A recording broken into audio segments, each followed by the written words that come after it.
Bon allez, pas chasser.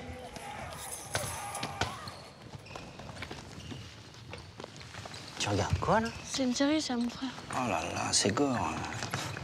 Moins de 16 ans quand même.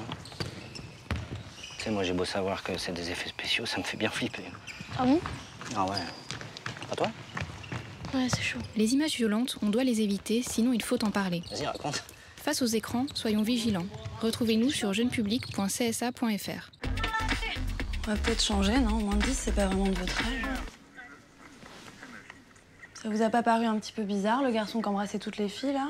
On avait pas mal de copines, non? Ouais. Tu te laisserais, toi, attraper par les cheveux comme il faisait? Bah non, jamais de la vie. Je sais pas, tous les garçons qui applaudissent autour, c'est franchement... Au secours. Les images choquantes, on doit les éviter, sinon il faut en parler. Pourquoi, à ton avis? Face aux écrans, soyons vigilants. Grave. Retrouvez-nous sur jeunepublic.csa.fr.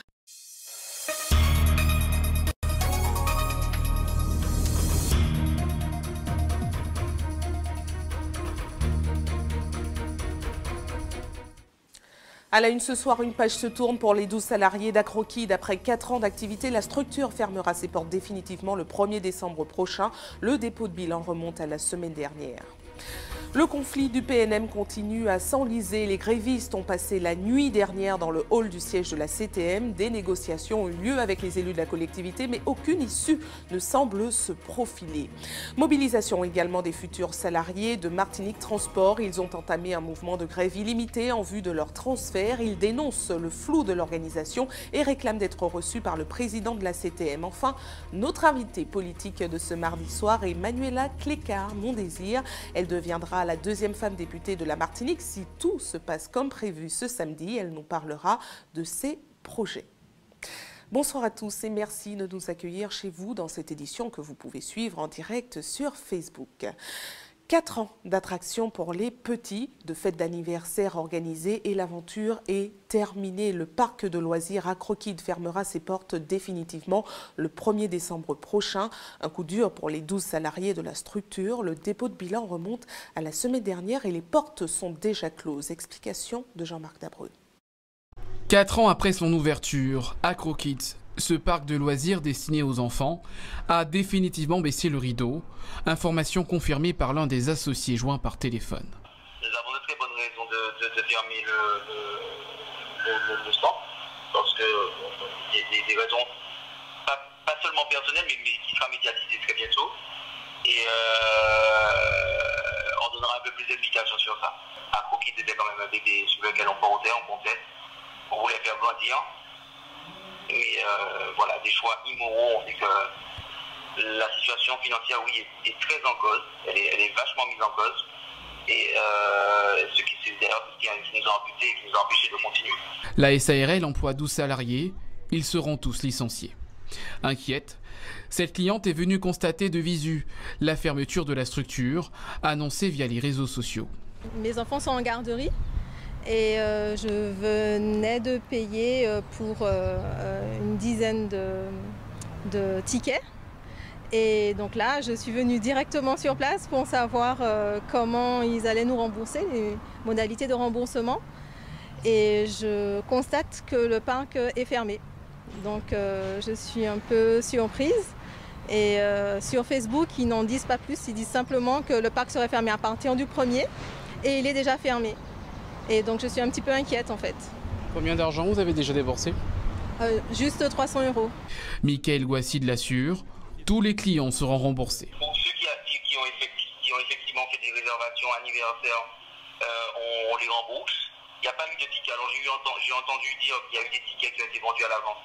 Il n'y a jamais eu de tickets qui ont été vendus à l'avance. Tous nos tickets sont vendus sur place. Maintenant, nous avons prévu justement le remboursement qui a commencé. On rappelle tous ceux qui avaient des manifestations, qui avaient réservé des tables chez nous pour des anniversaires et des événements en décembre, pour les rembourser. Donc justement, tout cela a été pris en charge. Le dépôt de bilan sera effectif à compter du 30 novembre prochain.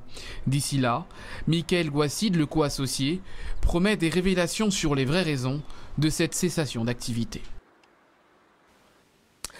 Au chapitre social, la grève au sein du PNM a pris une nouvelle tournure. Les grévistes ont passé la nuit d'hier dans le hall du siège de la CTM. Ils ont échangé dans la soirée avec des conseillers exécutifs pour tenter de trouver une issue au conflit. En vain, les élus en charge du personnel ont tenu une conférence de presse ce matin pour présenter leur vision sur cette mobilisation. Explication de Guy-Raphaël Rony. Après une nuit passée dans le hall de la CTM, les grévistes sont de nouveau sur le pied de guerre ce matin, avec, en plus, des barrages érigés devant les principaux accès de la collectivité. Pourtant, hier soir, un début de discussion a été amorcé avec le représentant de la délégation syndicale, à qui Alfred Marie-Jeanne a fait 3 propositions par le biais du conseiller exécutif en charge du personnel. D'abord, le président du conseil exécutif s'engage à recevoir M. Whitner dès qu'il revient, puisqu'il n'est pas là en ce moment. Et lui proposera à nouveau, parce que la proposition avait déjà été faite, mais refusée à l'époque, de lui proposer un emploi au sein de la collectivité. C'était une revendication forte, avions-nous cru comprendre. Deuxième chose, il y avait eu des craintes qui avaient été exprimées quant au risque de répression. Bien évidemment, cela ne tient pas la route parce que nous avons bien exprimé que ce n'était pas le genre de la maison et que les travailleurs ont le droit de faire grève. Que nous soyons d'accord ou pas, ils ont ce droit qui est un droit absolu. Troisième chose qui avait été avancée par les syndicats, c'est la possibilité d'un accompagnement pour permettre de ramener un climat plus serein et au sein du parc naturel. Des propositions que les grévistes n'ont pas acceptées. Nous, on a des informations qui nous amènent à penser qu'on n'est pas vraiment dans des déclarations réelles et vraies. Monsieur Whitmer a déjà été reçu. Sa revendication n'est pas sur le fait qu'on lui donne obligatoirement un poste dans la CTM, mais bien qu'on annule la disposition concernant son licenciement, parce qu'il considère qu'il n'a commis aucune faute et qu'il n'a pas à être licencié de manière abusive pour un motif d'insubordination que nous ne comprenons pas d'ailleurs. Concernant la deuxième proposition, à savoir l'intervention d'un organisme pour améliorer les conditions de travail au parc naturel, les grévistes souhaitaient l'ARACT, mais pas la CTM. Mais apparemment, l'ARACT ne requiert pas l'agrément du PCE et nous considérons qu'ils veulent faire une proposition sans que nous n'ayons notre mot à dire sur le choix du partenaire qu'il aurait mis en place. Et dernière chose, nous avions aussi demandé que sur les conditions de gestion des personnels, qu'elle se fasse par les professionnels, donc par un DRH, et que le président du parc n'ait pas à intervenir de manière intempestive, comme il le fait depuis plusieurs mois, sur la gestion des personnels. Depuis hier soir, Daniel Groma a fait une apparition auprès des grévistes qu'il a décidé de soutenir dans ce conflit. Aujourd'hui, ça fait plus de 46 jours que les agents veulent négocier, veulent trouver des issue favorables, et on n'en voit rien. Aujourd'hui, il y a porte-close, il n'y a pas de négociation. Il est temps qu'on trouve une solution entre les deux parties. Nous avons notre collectivité qui ne fonctionne pas parce que les gens refusent de prendre des négociations pour sortir d'un conflit. Maintenant, il faut trouver une solution et c'est pour ça aujourd'hui nous portons notre soutien aux salariés en lutte. Aujourd'hui, le personnel non gréviste du parc naturel a repris le travail sur tous les sites. De leur côté, les grévistes comptent maintenant sur la médiation du préfet qui serait prêt à ouvrir les discussions à condition de lever les barrages devant la collectivité.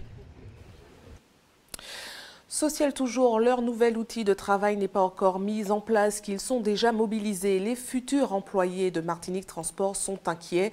Ils ont entamé depuis hier un mouvement de grève illimité en vue de leur transfert. Ils dénoncent le flou de l'organisation et réclament d'être reçus par le président de la CTM. Explication de Jean-Marc Dabreu.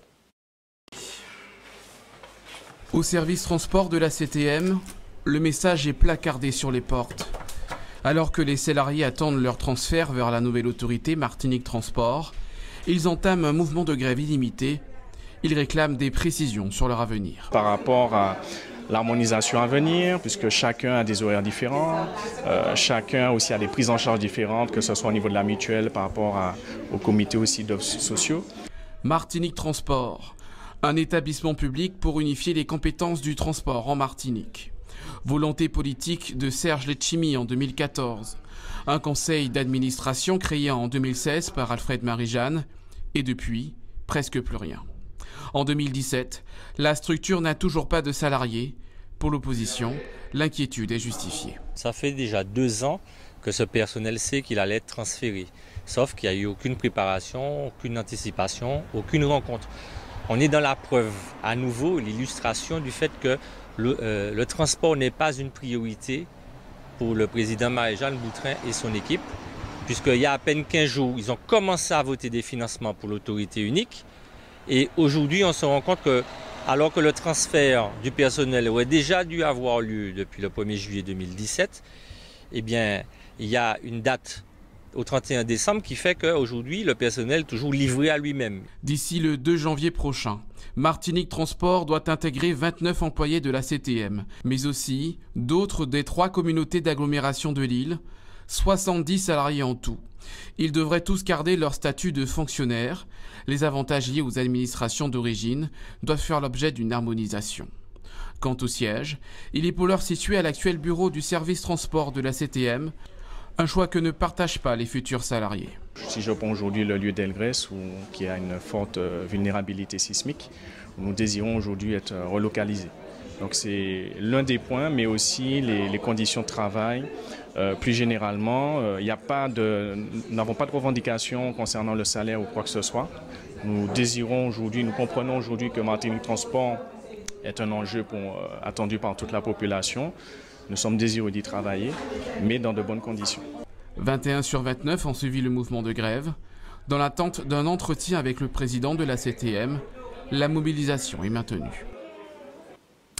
Depuis ce dimanche, son nom est sur toutes les lèvres avec l'élection de la liste de Bruno Nestor Azero. Elle sera très certainement propulsée au statut de député de la circonscription du Nord. Tout cela sera validé ce samedi avec l'élection du conseil municipal. Si, comme annoncé, Bruno Nestor Azero est élu maire de Sainte-Marie, il démissionnera et laissera sa place à Manuela Clécarmont-Désir, qui est notre invitée politique de ce mardi soir. Bonsoir. Bonsoir Madame Doré. Merci. Bonsoir aux téléspectateurs. Merci d'avoir accepté notre invitation. Alors avant de parler de vos projets politiques, on va revenir sur les propos de Bruno Nestor Azero qu'il a tenus le soir de l'élection de sa liste. Des propos qui ont choqué plus d'un. On les écoute et on revient dessus après. Tenny Demoun, je songe Karine Mousseau, je songe Daniel Marissette, je songe Chabin, Alfred Marie-Jeanne. Et bien aujourd'hui, je dit, je fait ça, je dit, je fais un charnier et puis tout. Donc aujourd'hui, les Samaritains, grâce à la mobilisation, font charnier et puis tous ces gens, ils ont la même force là, donc ils sont tous morts, politiquement parlant. Alors, est-ce que vous comprenez que ces propos choquent aujourd'hui?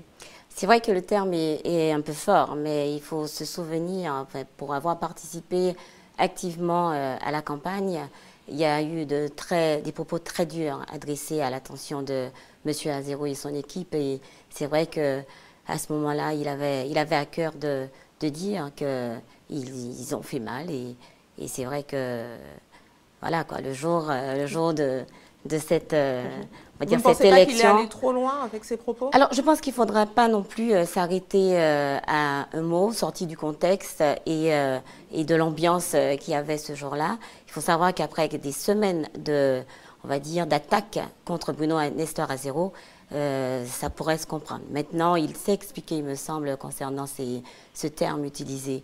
Et il faut surtout retenir que c'est un homme politique qui a beaucoup travaillé, qui continue beaucoup à travailler pour la Martinique et qui aime sa commune. Je crois que c'est l'essentiel qu'il faut retenir ce soir.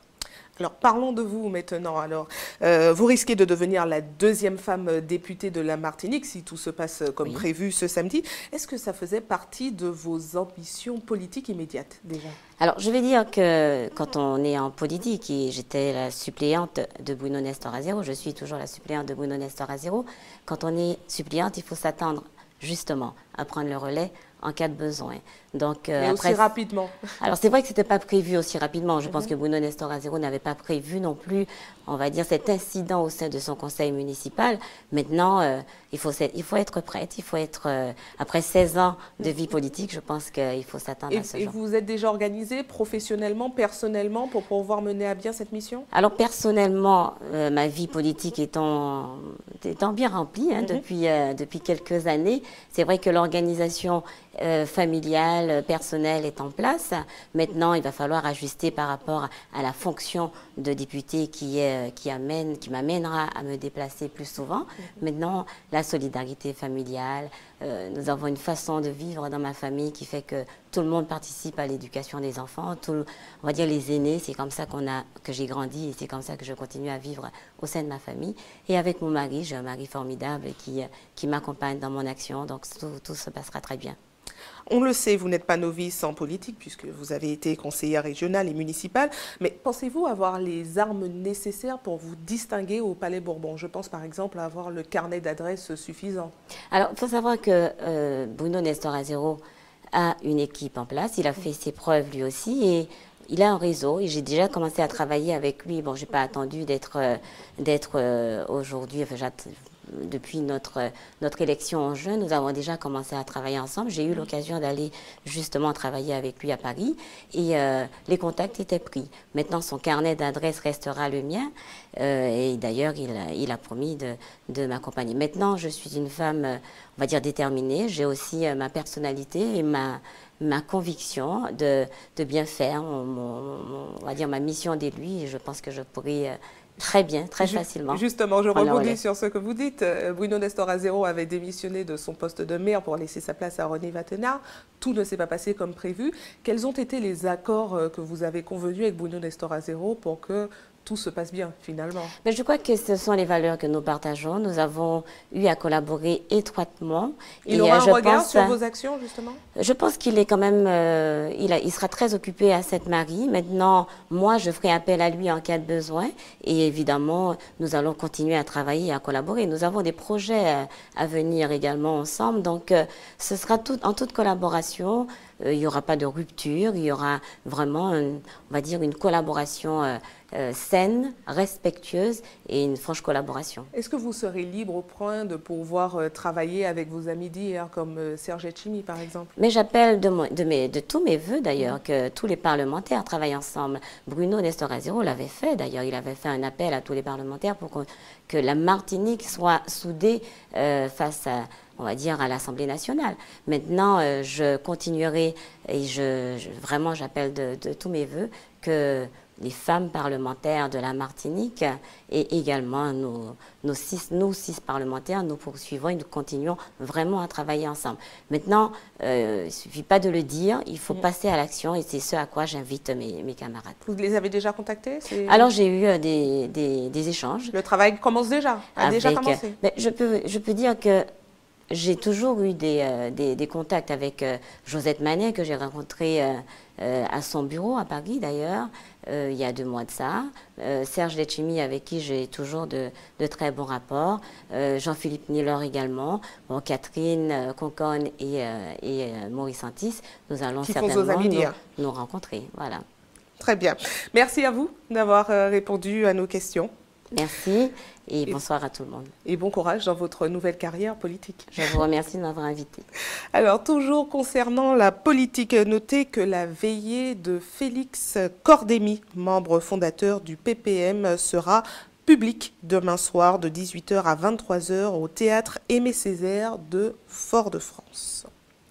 Restez avec nous à suivre dans un instant. Nous parlerons d'une grande marche organisée dans les rues de la capitale dans le cadre du centenaire de la Fédération des aveugles de France. Objectif, se faire voir justement pour aussi collecter des fonds pour la recherche. Une nouvelle résidence senior a été inaugurée à Fort-de-France sur la route de Mout, baptisée Les Eaux Vives. Elle compte 31 logements. Et puis nous parlerons également de l'ouvrage Le jour où ma mémoire s'est réveillée de Yolène Lossen qui raconte le parcours d'une jeune fille victime d'inceste. Mais avant, direction la Guadeloupe avec un incendie survenu cet après-midi aux alentours de 15 h dans un local technique du CHU de Pointe-à-Pitre. Une partie des malades a été évacuée. Voyez tout de suite les précisions de Jacques Canval. C'est en tout début d'après-midi qu'un incendie s'est déclaré dans un local technique du CHU de Pointe-à-Pitre-Abîme, à proximité des urgences. Sitôt arrivés sur place, les pompiers ordonnaient Dans un premier temps, l'évacuation de la maternité, des services d'urgence et de la réanimation. Devant la persistance de ce feu, dont on ne connaît pas encore l'origine, la quasi-totalité des patients étaient finalement évacués. Dans un calme relatif, voici ce qu'en disait vers 16 h le directeur adjoint du CHU, Alain Philibert. Grosso modo, après le déclenchement de l'incendie, on a évacué d'abord tous les services critiques, urgence, réa, bloc, etc. Toujours en Guadeloupe avec cette problématique commune avec la Martinique, l'ouverture des commerces le dimanche dans la capitale. Si sur place, le conseil municipal de Basse-Terre a bien acté le principe, la pratique n'est pas encore d'actualité. Explication de Karine Diama. En 2018, les commerces de la ville de Basse-Terre seront ouverts exceptionnellement pendant 8 dimanches, sur décision du conseil municipal du 23 novembre dernier. Une nouvelle qui provoque des réactions mitigées chez les Basse-Terriens. C'est une bonne chose, quoi. Ça sera plus animé, quoi. Parce que c'est vrai que le dimanche, tout est mort à Basse-Terre. Ah ben ce sera mieux pour tous les gens qui travaillent, même la semaine, puissent venir faire ces petites affaires. Je suis satisfaite, même pour les touristes qui viennent en Guadeloupe, ça va rapporter un plus pour la Guadeloupe. Parce que quand nous sortons, nous allons dans des pays, on trouve les magasins ouverts. Moi, je ne pense pas que ce soit une très bonne chose, simplement parce que la vie de tout être humain, travaillant toute la semaine, a besoin de jours pour se reposer. C'est une première chose. Au quotidien, dans la semaine, lorsqu'il est 5 h 30, les commerçants Basse-Terre est vide. Donc les mêmes gens qui demandent l'ouverture du dimanche, ce sont les mêmes gens qui, la semaine, ne font pas fonctionner la ville. De leur côté, les commerçants et leurs employés se disent, eux, prêts à jouer le jeu. C'est une très très bonne chose. Il faut absolument changer les mentalités à Basse-Terre. Il y a beaucoup de travail déjà de la part des commerçants pour changer les mentalités, donner aux gens l'envie de se balader à Basse-Terre le dimanche. Sauf qu'effectivement, il nous faut mettre autour de cette ouverture une vraie campagne attractive pour pouvoir permettre aux gens de venir pour une bonne raison. C'est-à-dire qu'ils ne viendront pas à Basse-Terre juste pour faire du shopping. Il faut qu'ils viennent pour se détendre, il faut qu'ils viennent pour se balader avec les enfants, que ça soit un vrai loisir pour eux de venir à Basse-Terre. Et effectivement, nous les commerçants, nous pourrions rester ouverts. Si pour l'année 2018, une délibération portant sur cette question a été adoptée, pour cette fin d'année 2017, les commerçants espèrent l'indulgence du maire quant à leur décision d'ouvrir leur commerce les dimanches 24 et 31 décembre prochains. L'année 2017, nous n'avons pas eu d'autorisation. Sauf que le 24 décembre de cette année et le 31 décembre de cette année tombent un dimanche. Donc nous allons ouvrir, les commerçants vont ouvrir. Je pense que nous aurons une tolérance de la municipalité, à savoir également que nous pouvons ouvrir sans salariés. Maintenant, au bon vouloir de nos salariés, s'ils sont prêts à venir avec nous travailler, je pense qu'il n'y aura aucun souci, puisque les salariés aiment aussi leur ville. Et nous sommes prêts à rebondir sur des occasions comme ça pour relancer l'activité rapidement à Basse-Terre. Sans autorisation de la municipalité, les commerces de la ville seront ouverts les 24 et 31 décembre prochains. Parlons maintenant de ces femmes qui réussissent dans leur carrière d'ingénieur, des métiers mis en avant dans le cadre de la semaine de l'égalité professionnelle hommes-femmes. Plusieurs échanges ont été organisés chez nous pour encourager les jeunes filles à se lancer dans certains métiers qui leur paraissent inaccessibles. Reportage de Marc-Olivier Drim. Le monde de la terre, une affaire de famille pour Myriam. À 34 ans, elle se prépare à reprendre le flambeau laissé par sa mère. Un héritage familial dont elle a choisi de faire son métier au plus haut niveau. Mais dans 2 semaines à peu près. Ah oui, franchement, la fructification, elle est belle. Là, de toute façon, une fois qu'on a... Alors, en fait, je pense que c'est avant tout l'amour du métier. On choisit un métier par vocation. Parce que c'est pas évident, l'agriculture. Il y a beaucoup de contraintes. Déjà, le temps. C'est 24 heures sur 24, 365 jours sur 365 jours. Comme Myriam, les femmes sont de plus en plus nombreuses dans les filières techniques et scientifiques. Elles interviennent partout et à toute heure. Il est un peu plus de 21 heures sur ce chantier du Robert. Joanne, en lien avec les responsables du terrain, vérifie les derniers détails avant le début des travaux. Et cela dure depuis plus de 12 ans déjà. Depuis qu'elle est sortie de l'école. Tout est capacité. Oui, on est obligé, on est des professionnels. Je pourrais conseiller à toutes ces jeunes filles, c'est vraiment de ne pas se mettre de barrières. Quand on aime quelque chose, on n'a qu'à juste persévérer, en fait, s'accrocher. Ça demande effectivement du courage, mais de l'envie. Des exemples concrets réunis dans le cadre de la 4e journée des sciences de l'ingénieur au féminin. Objectif, susciter les vocations d'ingénieurs chez ces jeunes filles. Moi, je veux plus travailler dans la médecine en tant que en psychologie et psychiatrie. Je veux faire plus tard architecte d'intérieur. Moi, j'envisage de devenir avocate, mais je m'intéresse quand même beaucoup au métier d'ingénieur. Ça reste une option à prendre. Parce que rien qu'aujourd'hui, les femmes nous ont bien présenté leur métier et ça donne envie, même si les études peuvent paraître longues, le résultat à la fin paraît juste génial. Donc c'est pour ça que c'est important de faire ce que vous aimez.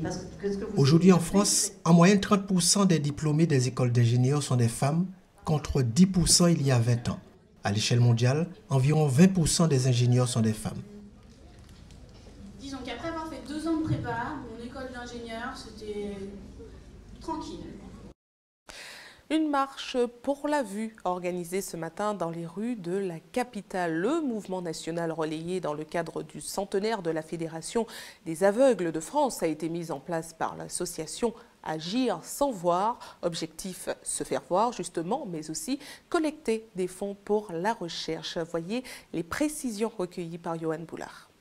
C'est une manière de sensibiliser la population, de dire qu'il y a des personnes non-voyantes qui sont dans la rue, qui se battent pour une cause juste pour améliorer leurs conditions de vie. Il faut que les aveugles puissent fonctionner comme tout le monde, quoi. C'est-à-dire qu'il faudrait certainement des gens qui les aident. Ils sont dans la rue, on les voit, ils côtoient les gens. Oui. On travaille là pour les futures générations, pour les jeunes, les enfants. Et on récolte de l'argent pour la recherche. Et on espère récolter cette année plus de 60 000 €. On a besoin d'argent, on a besoin de force. C'est l'argent, c'est le nerf de la guerre. Donc si on n'a pas l'argent, nous ne pouvons pas avancer. Le message, nous l'espérons, est passé. Soutenons la recherche sur les maladies de la vision. C'est le moment de jeter un coup d'œil sur ce qui se passe dans vos quartiers. Place à votre JT des communes.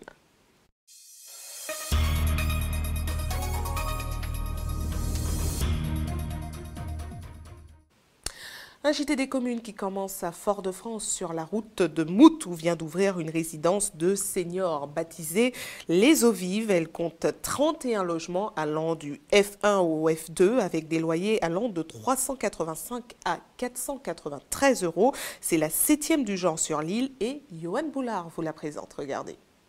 Christiane rentre dans ses quartiers. Cette Foyalaise originaire de Mout habite depuis 1 mois cette résidence. Après 2 ans d'attente et 30 ans passés chez sa belle-mère, eh bien son appartement, Christiane n'en est pas peu fière. Heureuse d'être chez soi, d'avoir son appartement, sa maison. Ah bah merci, bien. Je suis venue dans mon appartement, tu as vu comment c'est joli, comment j'ai aménagé.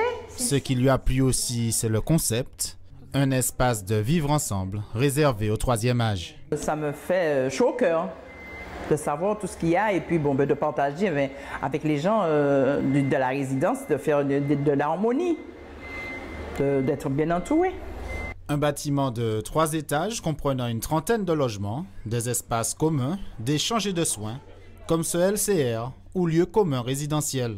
C'est une pièce en fait qui a été mise au sein de cette résidence senior pour pouvoir faire bénéficier aux seniors de la résidence de certains soins, de certaines prestations. Il y a aussi une ostéopathe qui sera disponible le lundi et il y aura d'autres intervenants comme des coiffeurs et autres en fait. C'est en train d'être mis en place. Tout cela à titre gratuit. Objectif, lutter contre l'isolement des seniors et leur offrir un cadre agréable où couler leurs vieux jours.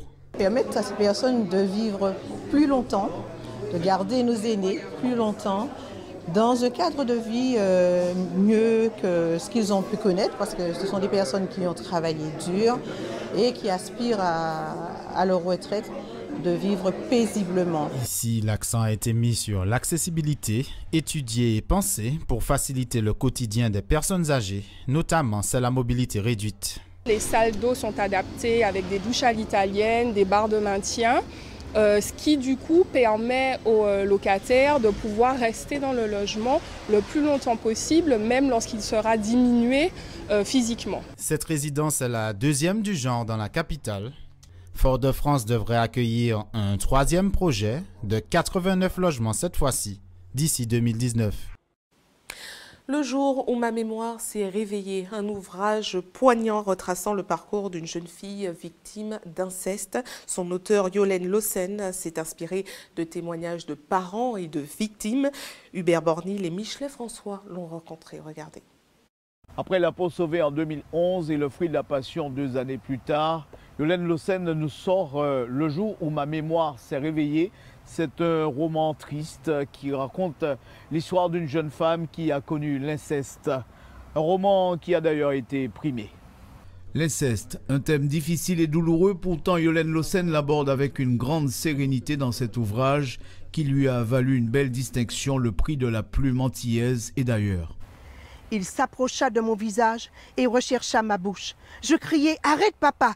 et j'eus l'impertinence de lui dire que c'était mal. À ce moment, je me sentis en danger. Il devait menaçant.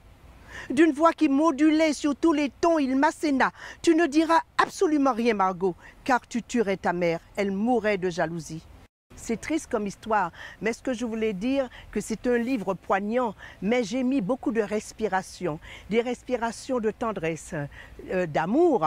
Il y a des scènes amicales, des scènes familiales. C'est l'histoire d'une jeune femme d'origine antillaise marquée dans sa chair par l'inceste qui lui a volé une partie de son adolescence. J'ai eu des témoignages d'enfants qui m'ont bouleversée, des témoignages de parents qui m'ont bouleversée.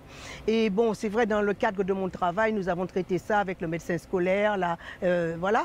Et il y a eu aussi un enfant que je n'ai pas pu aider. Et ça, bon, tout ça m'est revenu en mémoire et j'ai voulu travailler sur cette thématique. Dans ce livre, plusieurs aspects de notre société et ses complexités sont abordés avec des thèmes comme l'identité, le déracinement, les secrets de famille et la dignité féminine. Sa grand-mère, qui travaillait comme servante chez des Béquets, avait été elle-même violée. Yolène Lossen vit toujours à Paris. Elle a deux passions, l'écriture bien sûr et la musique. Elle vous attend samedi, elle sera en séance de dédicace à la librairie antillaise. Information pratique avant de refermer cette édition à l'attention de ceux qui souhaitent faire un don de sang demain. Un camion de collecte sera stationné sur le parking du centre commercial La Galeria de 9h à 14h. Et puis comme chaque jour ouvré, une équipe sera également à votre disposition de 9h à 16h à la maison du don au CHU Pierre Zobda Kittmann au quartier La Ménard à Fort-de-France. Et c'est la fin de votre journal local et régional. Mais ne bougez pas, la tranche info continue. On retrouve Régine Germani dans une poignée de secondes en Tchèque. A tout de suite.